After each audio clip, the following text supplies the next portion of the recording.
In der heutigen Episode geht es um die einzige Seilbahn, die direkt übers Meer führt. Und zwar vom irischen Festland hinüber zur Insel Dursey. Früher wurden sogar Schafe und Kühe mit der Seilbahn transportiert. Das ist heute vorbei aus hygienischen und Sicherheitsgründen. Also bis vor 8 Jahren war das wohl noch der Fall. Wir treffen uns heute mit Carina, Jeisy, einem Guide auf der Beara-Peninsula. Sie macht Touren mit Schwerpunkt Geschichte, kennt sich aber auch hervorragend mit Flora und Fauna im Südwesten Irlands aus, aber auch mit der Mystik und den Legenden der dortigen Region. Sie ist enthusiastische Müllsammlerin, genauso wie Fee. Immer wenn sie einen Spaziergang an den Strand macht, bringt sie mindestens drei Stück Müll von dort mit. Also ich finde es ja richtig gut, dass sie das machen. Ich mache das auch sehr gerne. Allerdings denke ich nicht immer dran, auch irgendwas aufzulesen. Wobei ich sagen muss, die irischen Strände sind vielleicht gerade deshalb ziemlich sauber. Aber vielleicht liegt es auch ganz einfach an den Temperaturen und am Wind, dass es nicht immer ganz so einladend ist, dort auch hinzugehen. Oder aber der Wind erledigt die meiste Müllsammlerei. Das weiß ich natürlich auch nicht. Ende Mai, Anfang Juni machen wir ja unsere Fotoreise nach Irland und auch da sind wir dann am Ring of Beara, gerade auch unterwegs mit Carina, weil sie doch so den einen oder anderen Spot kennt, der super zum Fotografieren ist, gerade für Landschaftsfotografie, aber auch sehr schöne und mystische Spots. In dieser Episode geht es um Dursey Island, natürlich die Seilbahn, die Geschichte. Carina erzählt uns von den Copper Mines und der Kinderarbeit, aber auch von der irischen Abhängigkeit von England, gerade auch aktuell wieder in Bezug auf den Brexit, aber auch so manche Legende und Mystik über keltische Gottheiten wird sie uns in dieser Episode erzählen. Auf jeden Fall schön, dass du dabei bist. Hier ist wieder Chris und Fee mit dem Podcast Erlebnis Irland mit Reisetipps für Fotografen in Irland beziehungsweise auf der Reise nach Irland, aber natürlich auch für jeden anderen Reisebegeisterten und jeden, der die grüne Insel liebt.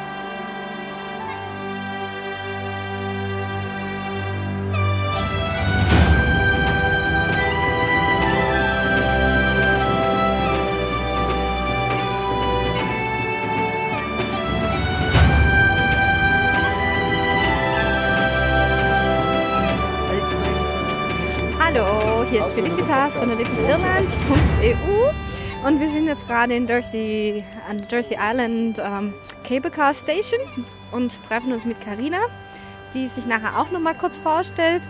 Das ist ein riesen Parkplatz hier, es gibt Eiscreme und Burger und so Zeugs. Man kann also hier kurz noch zwischenstoppen, bevor man dann nach Dursey Island rüber geht. Die Cable Car, also die Seilbahn, hat eine besondere Geschichte. Und die wird uns nachher Carina erzählen, die übrigens auch Touren auf Aber macht. Da wird sie auch noch was dazu sagen. Wir hören schon den Generator, die Strommaschine. Vielleicht hört das auch schon. So, da ist eine Karte und zu dieser Karte gehen wir jetzt hin. Wir haben schönes Wetter. Das ist gigantisch, ja. So. Ja, that sounds good. So, wir sitzen jetzt an der Küste, da sind ein paar Felsen und wir sehen das Meer und es rauscht. Und nebendran ist der Masten für die Seilbahn und wir haben hier schon verschiedene Felsen und Blumen und sehen ein Segelboot. We looked on our drone parts over there down there in the rocks. You looked for them. Yeah, we collected them there. So, Christoph verarbeitet gerade sein Drohnentrauma. Wir haben letztes Jahr waren schon mal hier und dann hat Christoph seine Drohne versenkt. Okay, Carina, I would like you to introduce yourself and what you do and tell our listeners something about you. Okay, so my name is Carina McNally and I live nearby here and I run a historical walking company called Beribuy Tours. It's not only walking actually, but it's all about history. So if you like history, you like my tours. If you're not interested in history, forget it. So I tell people about the history of this place and ancient history, Bronze Age history, also newer history, and I also like wildlife, wildflowers, identification. I'm interested in the environment we live in. Mm-hmm. So then I like to share my knowledge with people who also are interested. So people can contact you via your homepage. We'll put that in the show notes later. Oh, no problem. Yeah, that would be great. Yeah. So we are here in Dursey Island, to connection point to the cable car. Yes. Can you tell us something about this fantastic story? Okay. So in the 1950s in Ireland, the government wanted to move people off the islands. And a lot of people also wanted to leave the islands because the problem with the islands in the west of Ireland is in winter they're not accessible. You can't land on it. So if you look across from here, you see this landing place? Yep. That's the only landing place on the island. And in the winter, it's often not possible to land there. So it's very isolated. So in the 1950s, the government were taking people off, but some of the people didn't want to leave the island. And simultaneously, there was a local farmer over here, and he built his own cable car. Imagine, this is before the internet or anything, telephones. He ordered equipment from Germany, and he welded and built his own little cable car. He hoisted by hand, so he could put sheep over to this island. Okay. Crowhead. And the local parish priest here saw this farmer doing that, and he said, why can't we do the same here? So he obviously was quite influential, because in 1969, the first cable car in Ireland was opened. Yay! And it enabled the people to leave the island in winter. That sounds good, because I think the sea is quite rough here when the wind goes. It's very rough. You can't swim this even in the summer. There's only 1 or 2 times in the day you can swim pier to pier, but even then you have to swim over there. This will take you right out to sea. And the water's quite cold. The water's cold. Well, you get used to it. Yeah, it's about 15, 16 degrees, yeah. Ah, okay. Yeah, but people swim in it. Water sports very popular here. So you can see that lovely sailing ship. Ja. Also es geht gerade ein Segelschiff, fährt gerade bei uns vorbei, unter der Seilbahn durch, mit weißen Segeln und einem roten Bug. I saw that on a homepage that they also have vacation offerings on Dursey Island, like. Oh, there are places to stay there. Now there's no shop, no pub. You have to bring all your equipment, and no taxis to walk. And there are a few houses that you can rent. So if you like peace and quiet and you like nature and wildlife, just the wilderness. And it's very safe, obviously, as well. You don't have to lock your door or anything like that. Yeah, there are. You can actually put those on your page as well if you like. Okay. I can send you links to them. That is great. There are not too many places now. 3 maybe. There's an old schoolhouse. Okay. You can rent out. Sounds interesting. So. Yeah. Okay. So that story behind how long did that exist? That cable car, which is still running. 1969. Okay, and the first passengers were people or cows? People and cows and sheep. Yeah, but now they don't. The last 4 years or 5 years, they haven't allowed sheep and cows on the cable car anymore. It's called health and safety. Okay. It was invented in Germany. So now the ferry comes a few times a year from Mere Island, and all bigger things and animals go on that ferry. Like cars and so on? Cars and tractors and building material. Okay. Yeah, they're very strict on the cable car. Like they only leave 6 people on. Okay. And he's very strict about it. Okay. Did any accident happen with that cable car? Not so far. Not that I know. I think it has broken down many times, but, you know, nothing major. It's serviced very often. I'd say it's closed once every 6 weeks for maintenance. Okay. So you have to check on the homepage if you want to go over and you get into the maintenance. Yeah, it's you know, it's generally open, but I mean, you could have an odd day. It's not, so check. Generally, it's running. What kind of wildlife do you have around here? Obviously, we have a lot of seabirds. One of our most dramatic is the gannet. Have you seen him diving? I did once. It's an amazing bird. It dives. I don't see any there now. We have a big wildlife gannet sanctuary on the Bull Rock, and another one in the Skelligs. They're two very large sanctuaries for these birds, because as you know, seabird population, like bird population all over the world, is unfortunately going down. I think their food reserves are getting less and less. So we have a lot of gannets, we have guillemots, we have cormorants, we have a whole, now obviously all kinds of gulls, but I think the gannet is the most interesting we have here. Out on the Skelligs, which you can see out here, actually not, it's kind of foggy, there are some lovely kind of Arctic birds, like puffins, you know, they're kind of colourful birds, but we don't have any of these here. And flowers? Oh, we are so lucky in the west of Ireland to still have so many of our wildflowers. They're everywhere. Can you see them? Aren't they beautiful? They are. We have yellow and purple. What's the name of these? That's a type of wild thyme. We have dandelions. We're very lucky here because our landscape is still quite untouched. So compared to other parts of Europe, like Ireland is one of the last places in Europe that bracken, it's a type of fern, grows wild, you know, because it hasn't been developed. That's why here as well we have so many, we've literally, in Beara alone, literally hundreds of Bronze Age settlements and evidence from the Bronze Age, because the land has been untouched. Yeah, we saw a wedge tomb coming here. Oh yeah, you'll see lots of stuff. There's lots of stuff. So that's why as well our wildlife our wildflowers are just so important, you know, they're gorgeous. And in the government, there are some plants here that are protected. Actually, this fence here over there, I think that's something to do with botany, I have to ask, but there's a kind of a plant here that's quite unusual. It's only in Cornwall in the UK, and that's a protected plant. So, but if you look around, especially on the hedgerows, they're very nice. This is a beautiful plant here. This grows. At the very end of Dursey, if you go there today, the whole thing is pink. It's full of these. There's sea thrift. And again, the colours are ever changing, because in another month they'll be gone and something else will take the place. So it's ever changing.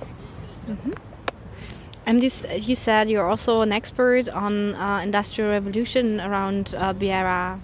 Well, I take people on a tour of the copper mines in Allihies, and I'm not an archaeologist, but I've been told it's if you're interested in archaeology of the Industrial Revolution, which is a very rare hobby. It's the best example of a copper mine from that era, the 1800s, because again the landscape has been virtually untouched since then. Some of it has, but the mine hasn't been working properly since the 1890s. So, you know, there is this amazing remains of this industrial revolution copper mine. It was the biggest copper mine in Ireland and Britain.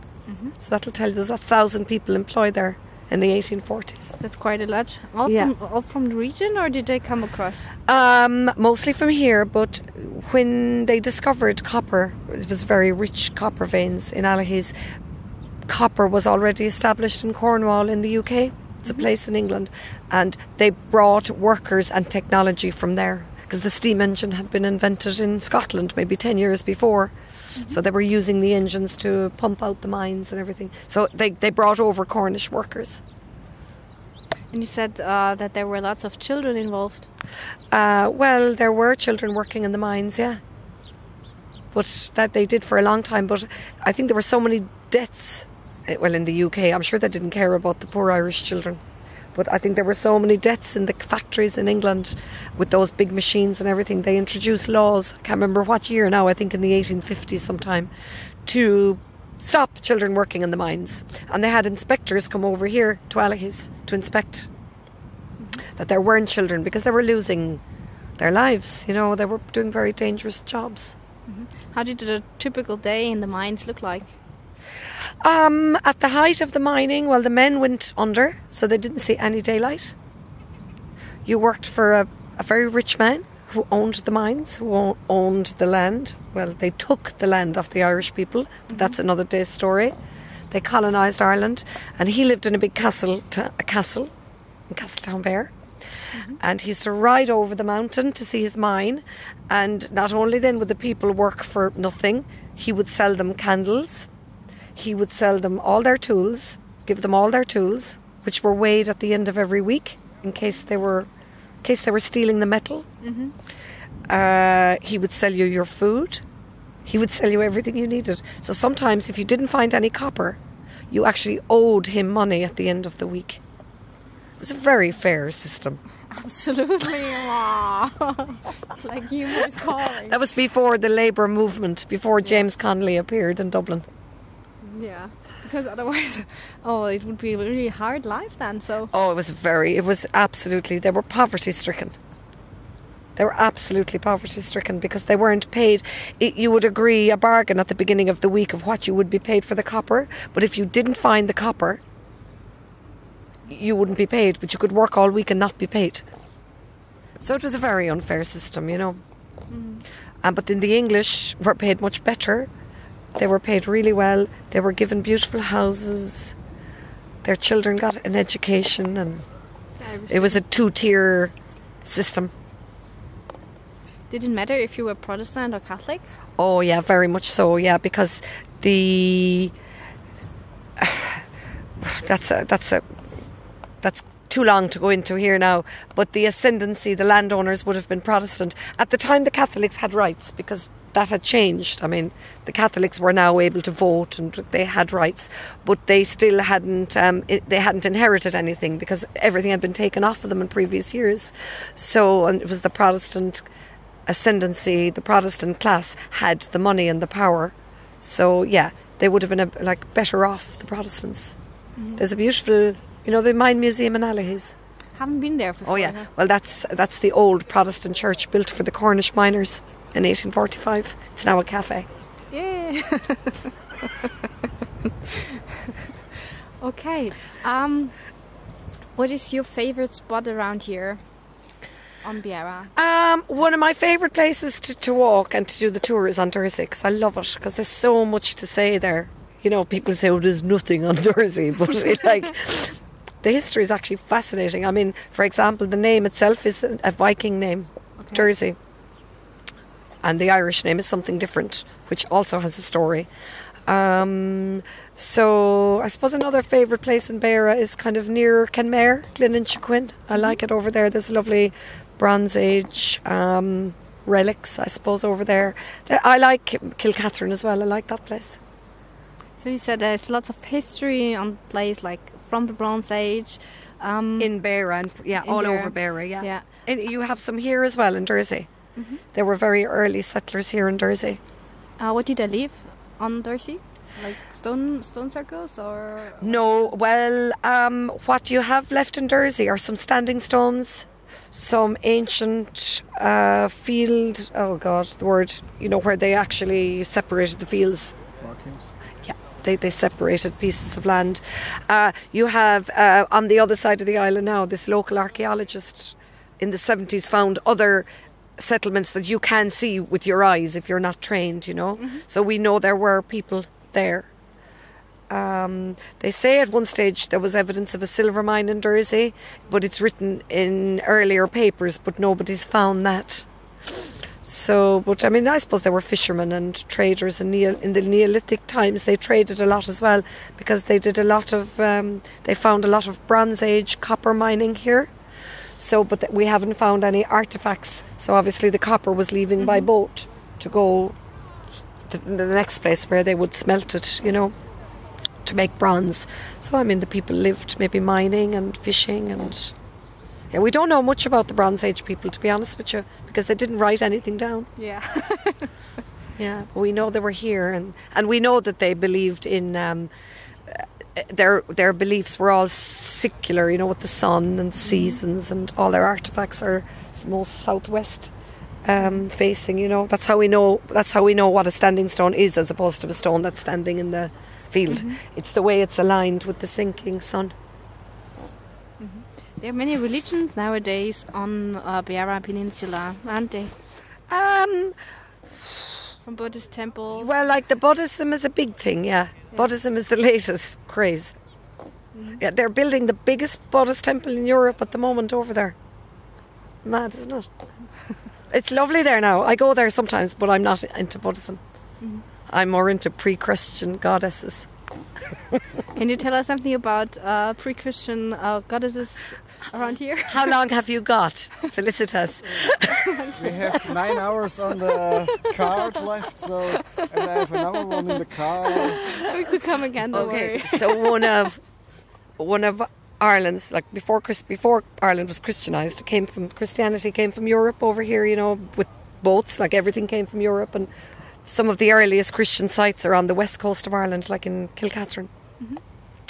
Ireland's earliest Christian sites. But before that, we had our own deities, and there was a really famous one and she was from Beara. This island is named after her. She lived here on Connacht Beara, and she is known all over Ireland and in Scotland. And she's quite revered, and we have a lot of places in Beara that are named after her. And she grew young in the winter and old in the summer, but she lived many, many generations, and she loved young men, and she loved kings. Kings would come to see her, and she was very bold in Christian terms. She created the landscape, you know, the bull, the cow and the calf. She created all these arts. She threw them into the sea. She created mountains. She dropped rocks out of her apron, you know, when she was flying, and she created... There's a lot of places in Ireland actually named after her, but in particular here in Beara, like this island, Dunboy, is not named after her. Anything with boy or boy, the end is named after her. So she's a very influential, empowered woman. But when the Christianity came, they didn't really like her. Sure. So they kind of got rid of her, but they didn't really get rid of her, because her remains are kind of fossilized over in Iris on a rock, and it's full of like trinkets, and it's full of stuff. Everyone brings her things, and then a big storm comes and everything is blown away, and you go next week and she's full again. She's like, so she hasn't really been forgotten, and her name lives on in our place names as well. So the Irish around here love her? A lot of them do, yeah. I think since Christianity is, you know, it's not as powerful anymore as it was, so a little bit more of these ancient belief systems, even if you don't believe in them, you know, we're allowed to talk about them more. And like 500 years ago, you probably couldn't mention her name, but, you know, it's hard to keep them down. I mean, it's very ancient belief. Are there any symbols representing her? Like with the... In Catholic Church, you have the saints, and no, you can go and visit her. She's still in Iris. You can go and see her. She's there. Okay. In terms of artifacts for her, no, a lot of poetry from ancient Ireland about her. There's a lot of poetry about her. One of our first poems, kind of written down, a big long poem in the 12th century, is about her. Well, it's from the 12th century written, but predated. No, there's quite a lot of information about her, folklore about her. You know, she's well known in the Irish folklore mythology, also in Scotland, parts of the UK as well, Wales. Maybe probably because of the trade that it came over. Oh yeah, people would have shared similar beliefs. But yes, you can still visit her, like she's still there. Sounds like an interesting thing to do tonight. Oh, sure, it's fabulous. Bring her something, bring a little bit of quartz or flowers or something. Sounds like so that's another kind of Buddhism. No meditation. Yeah. But it's a bit male orientated as well, isn't it? Kinda.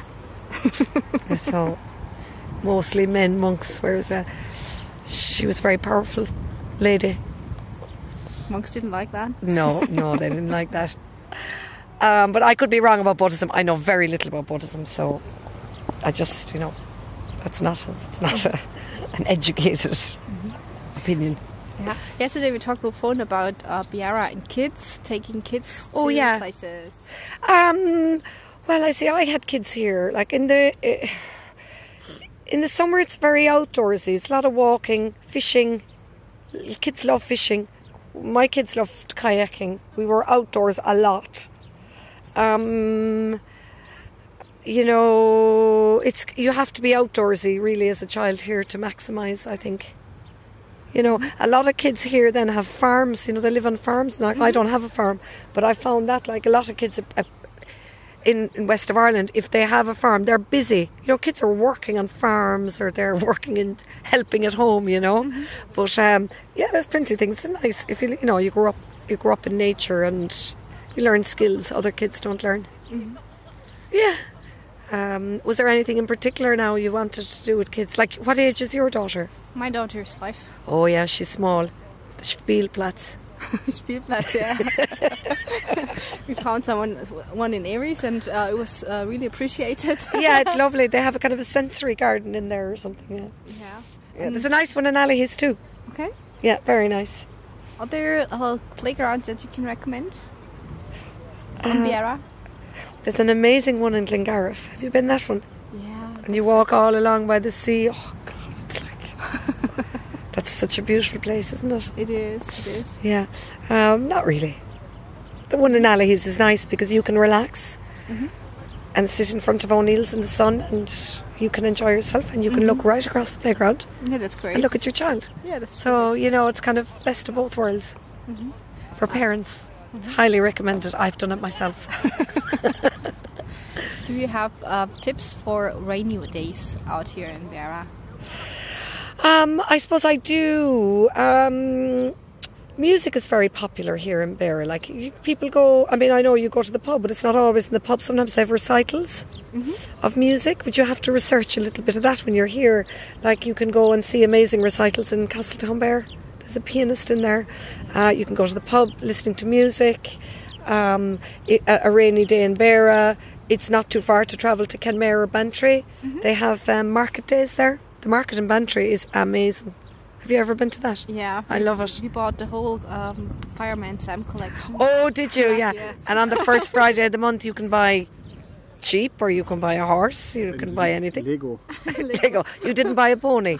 Not yet. So, you know, it's not too far away to go places. You know, you can get in the car and travel for a day. It's manageable. But yeah, if it is raining, I suppose you need to plan. I mean, you know, what do people do at home? They watch TV or something. I suppose that's not optimum, but you can go to the pools. Oh, wait, few swimming pools. Oh, wait 5 minutes and the weather changes. Yeah, or just bring the proper gear. Yeah. Okay. Like anything to do with cows, right, was revered, like in those days, and that's why the bull, the cow, and the calf, they're all named after her. Now they come from the Gaelic, but I think there's a Germanic goddess around the same time with a similar kind of a bovine connection, but you'll have to look her up. You can take tours to those rocks, can't you? You can, yeah. I can take you there. Great. Yeah, I can tell you all about her. That sounds like a plan. We still have one day off, so okay. Yeah. So, but you have to have a calm day then, because otherwise you probably get lost on sea. Where to see her? Oh no! She's near Iries village. Okay. Yeah. I mean, you don't have to go on a boat. Okay. On the rocks. On the bull, the cow, and the calf. Oh yeah, you wouldn't go on them now. The bull rock is I wouldn't anyway. It's a huge big ladder, about nearly half this climb steep up. Okay. Helicopter. Okay. Well, no, you have to be in the lifeboat. No, the lighthouses. There's a lighthouse on it. Yeah. And then you can take a look at that. Oh yeah, there's a hole. If your boat is small, you can. There's a chap here who takes people out there, Paul Shea. I don't know if you want his contact. I'll give it to you. But you can go through there's a little hole in the middle of the rock, and you can go through it. And the ancient people here believed that the souls of the dead departed there. That sounds interesting too. It is very interesting. Yeah. So, can you see him if you're like on Dursey and you do a walk there? Can you see it from there? You go to the very end. Well, you see the calf rock from here. It's on, well, not here, but on the road there. And then the bull, the cow. You can see them from Malachy's. You know, you drove the coast road today. Yeah. You saw them. You need to go out to the end. Or up the hill here, you'll see the bull rock. And the skelligs are here as well. Also man kann auch die Skelligs hier sehen und es ist eine richtig schöne Aussicht. Also wenn man einen tollen Tag erwischt hat, in dem es nicht Jeisy ist, kann man da wirklich auch die Natur sehr genießen. Also wir laufen jetzt gerade noch ein Stück vor, Richtung Meer. Vielleicht hört ihr ja das Rauschen. Ich hoffe, das Mikrofon nimmt nicht alles weg, weil wir haben den Windschutz drauf. Ich folge ihr unauffällig. Sorry, no, it might be the thousand. That's a bit strange, isn't it? Because it looks really nice. But... Wir laufen gerade durch das Gras. Ja, ein bisschen drum Sumpf. Und da sind ein paar Steinbrocken im Weg.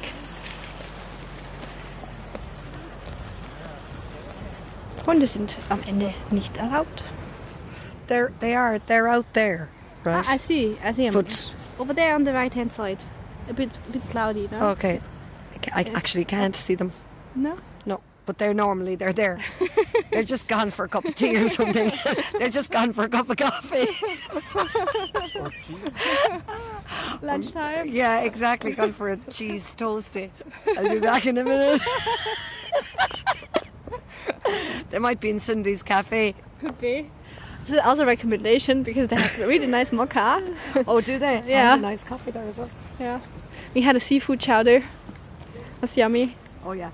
Now, my sight isn't very good, so I can't see them, but usually you can. It's just a bit misty today. Okay.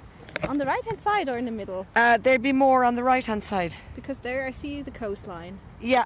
Yeah. You can see the coastline, so they're out a bit. Okay. But you'll see them anyway. You've been here before. You've seen them probably. Yeah. So maybe they're really out for a cup of coffee. Yeah, exactly. It's amazing how clear it looks. It looks so clear, but it's not that clear, obviously. Yeah.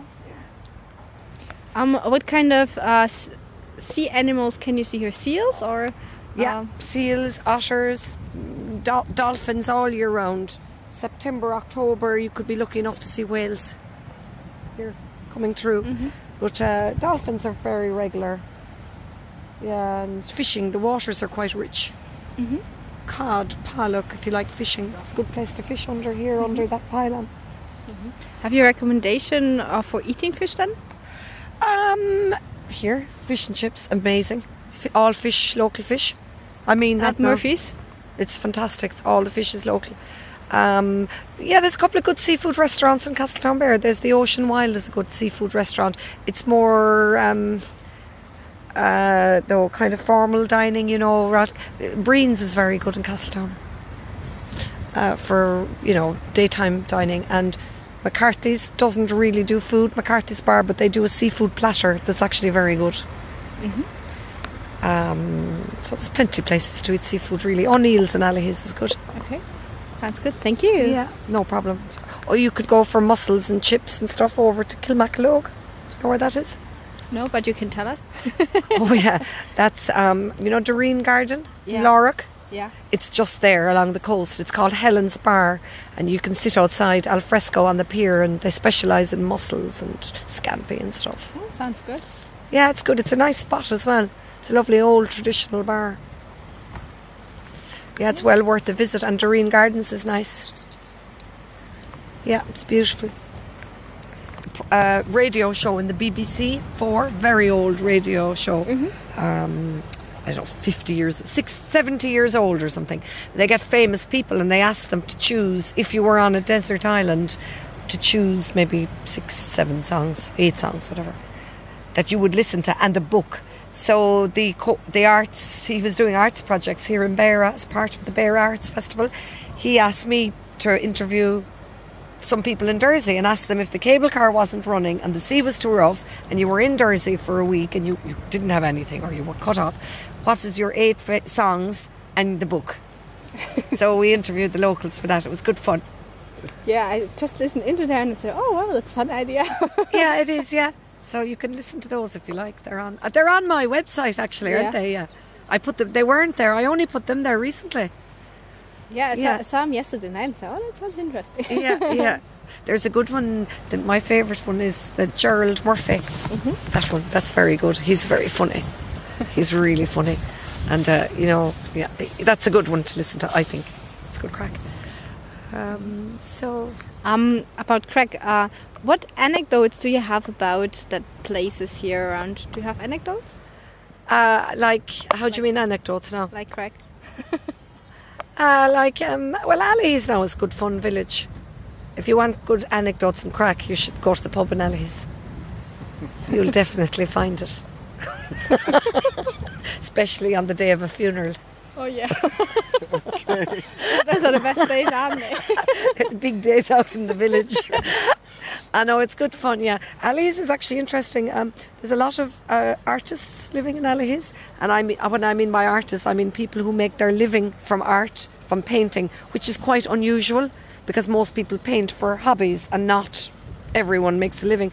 But in Allies, there's a very high proportion of individuals. Now they sell internationally as well. They're not just selling in Allies, obviously. They, exhibitions in Dublin and everywhere. So it's a good place for creative people. That's quite interesting about it. Yeah. Cool. Yeah. Famous artists. For example. Famous. I mean, you need to be into the art world. For example, Ireland's top abstract artist lives in Allies, Charles Terrell. And there's another quite well-known artist called Tim Goulding who lives there. And Bill Griffin. Yeah, there's some names I can recommend, yeah. Yeah, well, I mean, there's lots of artists living there. But, these are people who actually earn their living from art. There's quite a well-known ceramicist, in Europe or the world, really, called Cormac Boydell. He only sells from home, one shop in Kinsale and one shop in the south of France. It's very specialised work. He makes everything himself from scratch. All the materials and everything. It's beautiful. His work is lovely. So, that's just interesting about that place. Okay. Thank you very much for your time, for sharing your information. Okay, no problem. It was a pleasure to meet you. Good. I don't know why I keep laughing. Funny. We're funny people. I'm in a giggly mood. I also specialise in picking up other people's rubbish. From the landscape. I do that too. Obsessed. Yeah, because... Wann bist du mit Retweet zeigst? Yeah, yesterday. Yesterday I also was picking stuff from at the beaches. Beach in Eccles Island. Oh, yeah. We have a kind of a thing that's happening now in Ireland. Well, not everybody, but it's quite popular actually. It's getting more popular. Every time you go to the beach, you pick up 3 pieces of rubbish. Have you heard of this? Yeah, I heard about that. I think it's worldwide. Is it? Yeah. Oh, it's fantastic. So, even though usually I pick up like 10 pieces of rubbish, but I know people are doing that now, people who normally wouldn't have picked up rubbish. There's even a sport when you jog, when you do jogging. Yeah. Then you go down, also take pieces of rubbish. At the seaside. At the seaside or in the landscape. Yeah. And it really helps, or should help. Yeah, everything has a help, I think there's a bit of awareness now going on, which is good. Yeah, absolutely. Absolutely. Not enough, though. There's awareness in the daily life, but the people who rule our world don't really have it yet. Maybe it'll get there eventually. Hopefully. So this is going to be all changed in about 2 years' time, you know that? No. They're making a 2-way tramway here. Okay. It's going to be much busier. And then they will keep the old cable car? No. They're going to put two new ones. Yeah. It'll be much more... there'll be no holes in the... Have you been on this? No, not yet. You can see down to the sea. And there's holy water. The first aid kit is holy water. Not holy waters. So that probably won't be the first aid kit in the next one. You probably won't see through. It's nice. You should go on it now before it all changes. So, wir sind jetzt gerade auf dem Allies Copper Mine Trail und gucken uns die Kupfermine noch ein bisschen näher an. Also Biara hat viel zu bieten, viele Wanderwege. Es gibt eben auch ein Children of Lear Gravesite, also wir sind natürlich wieder bei dem mystischen Geschichte. Dann haben wir hier eine ehemalige Kirche, die ein Museum und ein Café ist, Alice Copper Mine Museum. Da gibt es Copper Café, also Indoor- und Outdoor-Seating und Free Wi-Fi. Das ist vielleicht auch nicht schlecht, wenn man weiß, dass es auch hier Internet gibt. Eigentlich besser wie jetzt in Kerry oder Kaffee. Kaffee? Kaffee. Also Christoph möchte jetzt einen Kaffee haben. Kaffee ist gut, vor allem sollte ich mal wohin. Ja, das ist vielleicht auch ganz wichtig. Das ist sehr wichtig. So, das war die Folge über Dursey zusammen mit Guide Carina, Jeisy. Wir werden die entsprechenden Links zur Homepage von Carina, von Aber, und so weiter wieder auf unsere Homepage Erlebnis Irland stellen. Wenn du Lust hast, zusammen mit uns und Carina auf Tour zu gehen, dann schau doch mal auf unserer Partner-Homepage oder auf unserem Partnerblog, Podcast vorbei, Erlebnis Fotografie. Dort findest du alle Eckpunkte zu unserer Fotoreise nach Irland. Ansonsten gib uns doch eine gute Wertung auf iTunes, darüber würden wir uns sehr freuen, oder aber auch über einen Kommentar. Oder abonniere doch einfach unseren Podcast oder am besten beide Podcasts, damit du immer auf dem Laufenden bist. Zurzeit ist die Erscheinungsdauer das Erscheinungsintervall von unserem Podcast leider etwas unregelmäßig. Das hängt damit zusammen, dass wir einfach in den Vorbereitungen für unsere Fotoreise zum Karneval stecken. Es wird diesmal auch eine kleine Überraschung geben, was mich betrifft. Wenn du Instagram verfolgst, unseren Instagram-Feed verfolgst, Fotoerlebnisse oder Fotoreise Irland, das natürlich auch, aber ich meine jetzt Fotoreise Venedig, dann wirst du feststellen, da braut sich was zusammen. Ich bin schon die ganze Zeit dabei, nicht nur die Fotoausrüstung vorzubereiten, sondern noch andere Dinge. Deshalb kommen die Podcast-Episoden derzeit etwas unregelmäßig. Hinzu kommt, dass wir vor kurzem noch Familienzuwachs bekommen haben. Wir sind ja Pflegefamilie und so, und deshalb noch ein weiteres Pflegekind bei uns aufgenommen wurde. Das ist gerade in der Eingewöhnung.